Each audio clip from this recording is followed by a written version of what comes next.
Gim and Chairwoman Blackwell, thank you for allowing us to be present here and to speak on behalf of all of our colleagues. I would like to begin by setting the context of teacher retention, its challenges and its possibilities, by framing that I'm not here speaking only on my own thoughts. I am also the building rep at Swenson, and we had a meeting and we came about the key points that the whole school would like to be put forward here tonight. So I speak on behalf of my building. I would like to present some specific examples, many of which, like I mentioned, come straight from the workplace. They are first-hand accounts of both veteran and new teachers engaged in what is both their calling and their craft. As a comparison, I would also like to discuss how the challenges of personnel retention are addressed in another area of public service, because I feel it's very important that we frame public education as a service. How the armed forces deal with personnel retention. First, I want to underscore that authentic respect for teachers and the teaching profession is the keystone to all of my comments here tonight. Respect is at the heart of teacher retention. Respect for the teachers and for the teaching profession is not only fundamental, but it's also fully serves the public interest. Shamefully, we have allowed the opposite to occur. We have allowed derision and name-calling and scapegoating and any form of very easy solutions to very complex problems. It is despite this hostile environment that recruitment efforts of teachers are still effective. Every year, thousands of teachers across our country answer their calling and enter our classrooms in order to lead, teach, nurture, mentor, and guide our students. Yet once in place, very little effort is afforded to them to ensure that they remain engaged and remain committed to the profession. New teachers begin their careers in the context of an unwritten expectation that 1/10 of them will not return for year 2. That nearly 1/2 of them will not return by year 5. After studying attrition rates among K through 12 teachers, Professor Richard Ingersoll of the University of Pennsylvania concluded that job dissatisfaction is the leading challenge to teacher retention.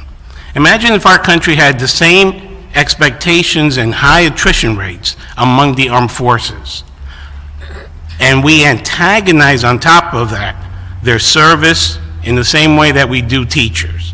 This scenario would elicit outrage, censure, and calls for immediate remedy.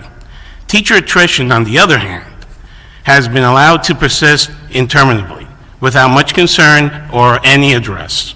If the teaching workforce is charged with educating the nation's entire workforce, including the future members of the armed forces, I do not understand how this situation does not prod us all into action. What exactly do my colleagues believe would address the retention of teachers? Here are some of their thoughts. 1, respect for teacher agency and voice. 2, respect for agreement contracts. 3, respect for students' learning environments. And it's important that we understand that students' learning environments are a binary to teachers' working conditions. When we say teacher retention, what we're really doing is also making a binary of student neglect. And I think we have to keep that present. Respect for teacher agency and voice. Teachers often work in isolation, with very few opportunities to review or comment upon ever-evolving curricula, unfunded mandates, and legislative directives. Moreover, increased responsibilities, often laid upon teachers without content certifications, are foisted upon them every day. For example, a teacher who in the past could consult with a librarian to advance research on a project, today has to assume the role of the librarian, has to take time to research, has to take time to furnish materials and to present them in addition to the project that he or she is trying to promote. Today, there's no librarian and often no library. It's 2016. So that is the daily reality that we need to keep in mind. In terms of the inability to consult with colleagues and to count on support staff only heightens the burden of isolation. High attrition rates impede teacher collaboration, given the institutional memory and continuance of strategies that are compromised with yearly departure of a significant ratio of teachers. This situation becomes stressful for veteran teachers, let alone the strain on novice teachers. Imagine the mindset of a new teacher in the new environment with old technologies, perennial shortages, and non-existent resources. Central to retaining teachers is allowing them the agency to deliver content, to address standards creatively, and to provide opportunities for collaboration. Now, a prerequisite to agency is voice. Seeking the voice of its stakeholders is a natural action when any organization welcomes input, seeks to be inclusive, and wants buy-in from their members. Why would a young professional remain in an environment where they are not heard, their actions are entirely too limited, and do not permit real engagement?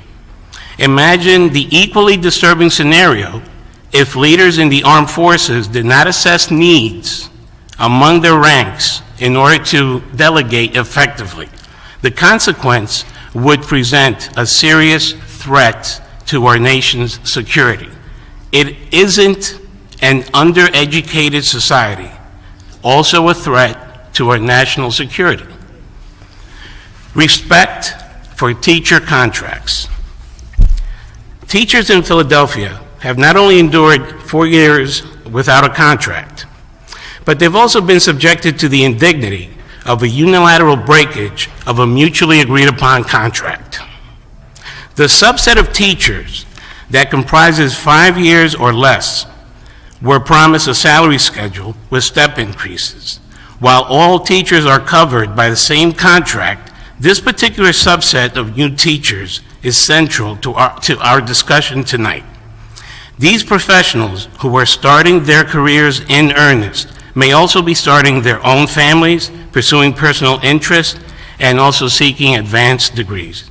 In all likelihood, a number of them expect to move up any career ladder that's present within the school district. However, when our employment contract is in a state of uncertainty, non-existent career paths, and related considerations amount to a pressure cooker, it is a situation in which this cohort finds it necessary to either leave or abandon the profession. I could continue reading this, and I have submitted this, but I have a thought that just keeps on coming up. Here's another reason why we need to retain teachers. On the 9th of November, indifferently of the political opinions, I walked into a school of bewilderment, uncertainty, and fear. My student population is very diverse, and to see the stress on these students was heartbreaking. I can only imagine a school where teachers don't know their students, the students are not aware of who their teachers are, of who they can trust in a time of such high anxiety.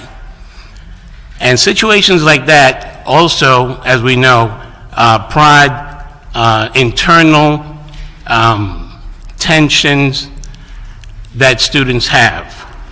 Thanks to the very veteran staff at my school, the 9th of November turned out to be a pretty calm day, even though it was not. People need to know that teachers have the first charge to have the welfare of students in mind.